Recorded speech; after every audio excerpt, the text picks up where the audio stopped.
नमस्ते बच्चों, आज की क्लास में आपका स्वागत है। आज हम दूसरा पार्ट ही कंटिन्यू करेंगे। सजीवों में जीवन प्रक्रिया भाग 1 जो है, इसमें हमने लास्ट लेक्चर में ही हमने शुरू किया था भोजन के विभिन्न घटकों द्वारा प्राप्त होने वाली ऊर्जा।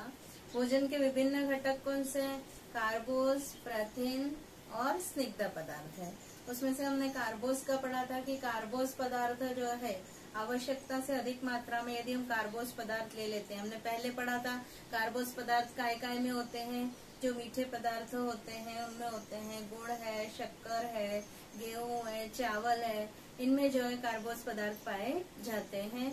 तो अगर आवश्यकता से अधिक मात्रा में कार्बोज पदार्थ ले लेते हैं तो ये जो है यकृत और स्नायु इनमें जो है ग्लाइकोजन के रूप में संग्रहित करके रख लिए जाते हैं, है ना।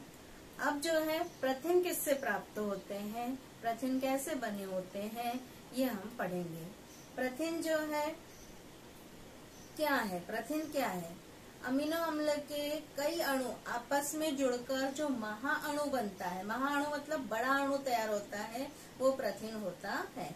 अमीनो अम्ल, अमीनो अम्ल, अमीनो अम्ल, ऐसे अमीनो अम्ल के कई अणु जुड़ते जाते हैं और एक बड़ा अणु महाअणु तैयार होता है, उसे प्रथिन कहते हैं। तो प्रथिन की परिभाषा भी आपको आ सकती है।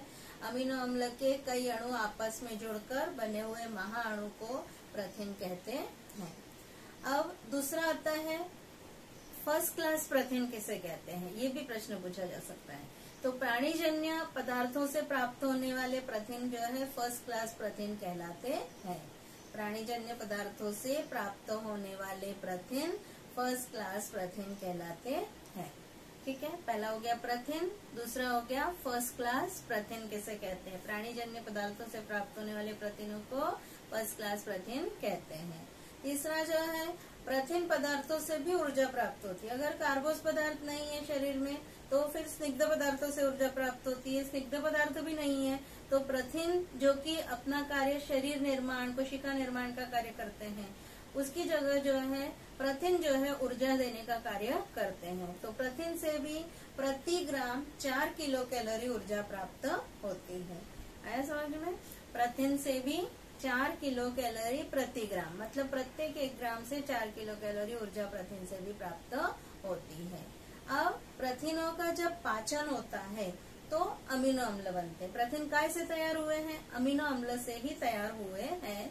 तो प्रथिनों का जब पाचन होता है तो अमीनो अम्ल तैयार होते हैं।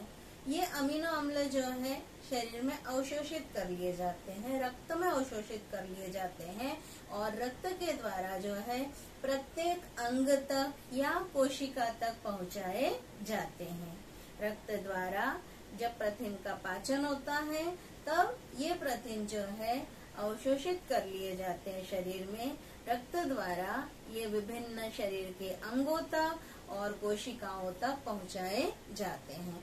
अब ये जो अलग अलग अंग और कोशिका इन अमीनो अम्ल से जो है इनको जो है अंगों को जो अमीनो अम्ल की आवश्यकता होगी, प्रत्येक अंग में जो है अलग प्रकार के अमीनो अम्ल चाहिए रहते हैं। तो वहाँ पर जो है जैसा आवश्यक हो वैसा जो है उन अमीनो अम्ल से उन अंगों में प्रथिन तैयार किए जाते हैं।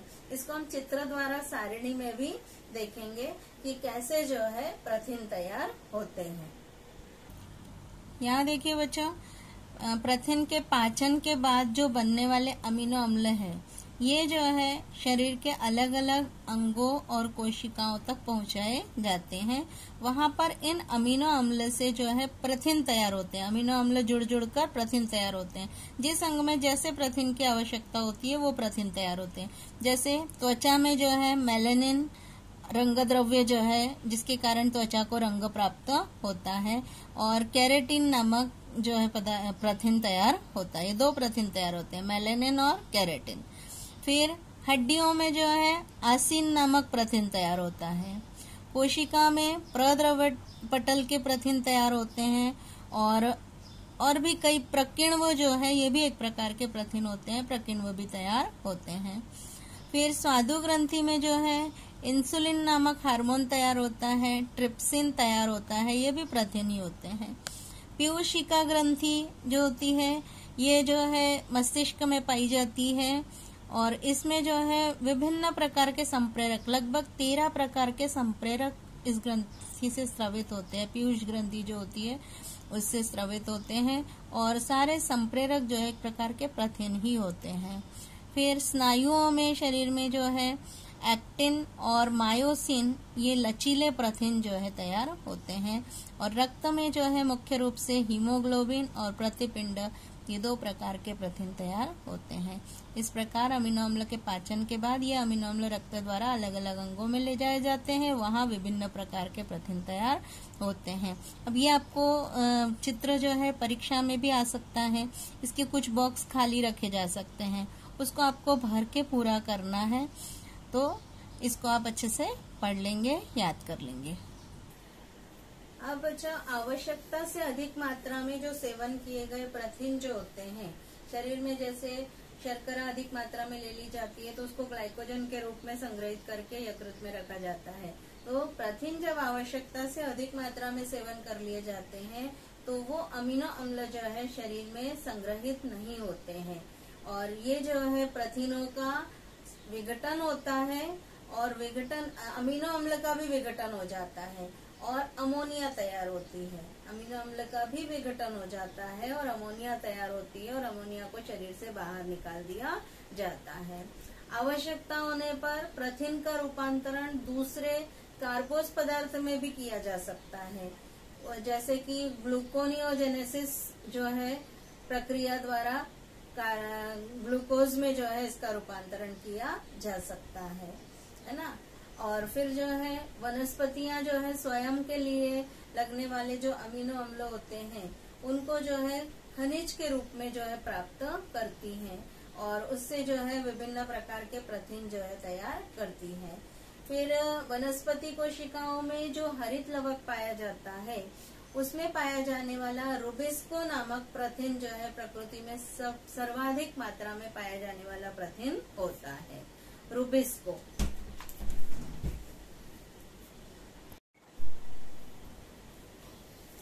अब जो है बच्चों हम स्निग्ध पदार्थ कैसे प्राप्त होते हैं वो देखेंगे। अब स्निग्ध पदार्थ कैसे बने हुए होते हैं? स्निग्ध अम्ल और अल्कोहल, स्निग्ध अम्ल और अल्कोहल, इनके छोटे छोटे अणु विशिष्ट रासायनिक बंधों से जुड़कर बने हुए पदार्थ को स्निग्ध पदार्थ कहते हैं। स्निग्ध अम्ल और अल्कोहल के अणु विशिष्ट रासायनिक बंधों से जुड़कर बने हुए पदार्थों को स्निग्ध पदार्थ कहते हैं। अब हमारे द्वारा जो सेवन किए गए जो स्निग्ध पदार्थ होते हैं, जैसे घी है, तेल है, इनमें जो है स्निग्ध पदार्थ पाए जाते हैं। ये स्निग्ध पदार्थ जो है इनका रूपांतरण, इनका जो है क्या होता है, विघटन होता है शरीर में, उससे जो है स्निग्ध अम्ल तैयार होते हैं और अल्कोहल तैयार किया जाता है। ये स्निग्ध अम्ल का अवशोषण किया जाता है, जैसे प्रथिन का अवशोषण होता है रक्त में, वैसे ही स्निग्ध अम्लों का भी अवशोषण किया जाता है और शरीर के विभिन्न भागों तक, कोशिकाओं तक पहुंचाए जाते हैं। वहाँ पर जो है इन स्निग्ध अम्लों से आवश्यक स्निग्ध पदार्थ तैयार किए जाते हैं। उदाहरण के लिए जो कोशिका जो होती है, इसका जो प्रद्रव्य पटल जो होता है, इसको बनाने के लिए लिपिड नामक अणु की आवश्यकता होती है। कोशिका के प्रद्रव्य पटल को बनाने के लिए लिपिड नामक अणु की आवश्यकता होती है। ये एक प्रकार का स्निग्ध अम्ल से ही बनाया जाता है। इसके अलावा कुछ प्रोजेस्टेरॉन है, इस्ट्रोजन है, टेस्टोस्टेरॉन है, ऑल्डोस्टेरॉन है, ये संप्रेरक तंत्रिका कोशिका के अक्ष तंतु के चारों ओर का आवरण बनाने के लिए स्निग्ध अम्लों का उपयोग किया जाता है। स्निग्ध पदार्थों से जो है प्रति ग्राम 9 किलो कैलोरी ऊर्जा मिलती है। सबसे अधिक मात्रा में स्निग्ध पदार्थों से ऊर्जा प्राप्त होती है।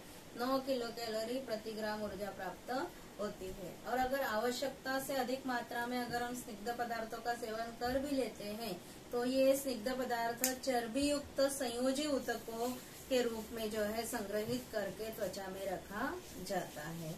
इस प्रकार जो है ये स्निग्ध अम्ल जो है, स्निग्ध पदार्थ हमने पढ़ा, स्निग्ध अम्ल और अल्कोहल, इनके विशिष्ट अणु जो है विशिष्ट रासायनिक बंध द्वारा जुड़कर जो पदार्थ तैयार होते हैं वो स्निग्ध पदार्थ होते हैं। इस प्रकार हमने 3 पढ़ा, कार्बोस, प्रथिन और स्निग्ध पदार्थ से कैसे ऊर्जा प्राप्त होती है। आज हम इतना ही पढ़ेंगे। धन्यवाद।